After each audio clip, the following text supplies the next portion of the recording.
दोस्तों, हमारे देश का नाम भारत है, ये तो सभी को पता है। लेकिन क्या आप जानते हैं कि हमारे देश का नाम भारत कैसे पड़ा? आप में से बहुत ही कम लोगों को पता होगा कि हमारे देश का नाम भारत कैसे पड़ा। तो चलिए दोस्तों, इसके बारे में जानते हैं। हमारा भारत बहुत ही विशाल देश है। करोड़ों लोगों की जननी भारत बहुत ही सुंदर है। भगवान ने ये स्वयं कहा था कि वो हर अवतार भारत भूमि पर ही लेंगे। प्राचीन काल में हमारे भारत का नाम आर्यव्रत था। हमारे देश का नाम भारत होने की एक कथा हमें महाभारत में मिलती है। तो चलिए दोस्तों, उसे जानते हैं। हमारे देश का पुराना नाम आर्यव्रत था। पुरुवंश के राजा दुष्यंत के पुत्र भरत के नाम पर ही इसका नाम भारत पड़ा था। पुरुवंश ही आगे जाकर भरतवंश कहलाया और कौरव और पांडव भरतवंशी ही थे। राजा दुष्यंत की कहानी। पुरुवंश का प्रवर्तक राजा दुष्यंत था। उसके राज्य में सभी सुखी थे। एक दिन राजा दुष्यंत अपनी सेना के साथ वन में गया। वो वन बहुत ही सुंदर था। उसे वहाँ एक आश्रम दिखाई दिया तो दुष्यंत उस आश्रम में गया। आश्रम में उसे एक सुंदर स्त्री दिखाई दी जिसका नाम शकुंतला था। दुष्यंत ने उसका परिचय पूछा तो उसने अपना नाम शकुंतला बताया। शकुंतला ने बताया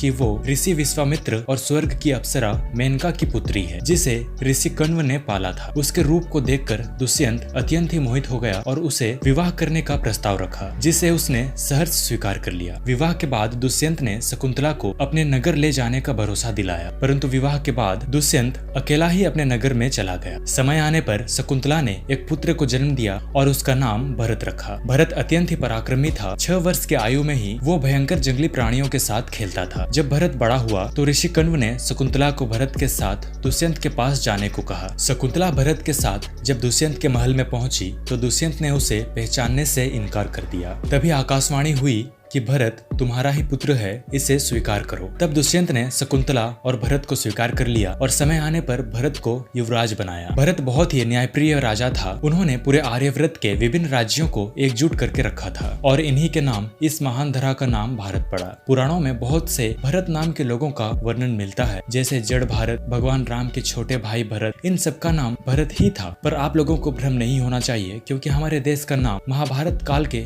राजा भरत के नाम से ही आया है। तो दोस्तों, आज का ये छोटा सा वीडियो यहीं पे समाप्त होता है। अगर आपको हमारी वीडियो अच्छी लगी तो वीडियो को लाइक जरूर कीजिएगा और ऐसे ही नॉलेजेबल वीडियोस के लिए हमारे चैनल को सब्सक्राइब भी जरूर कर लीजिएगा।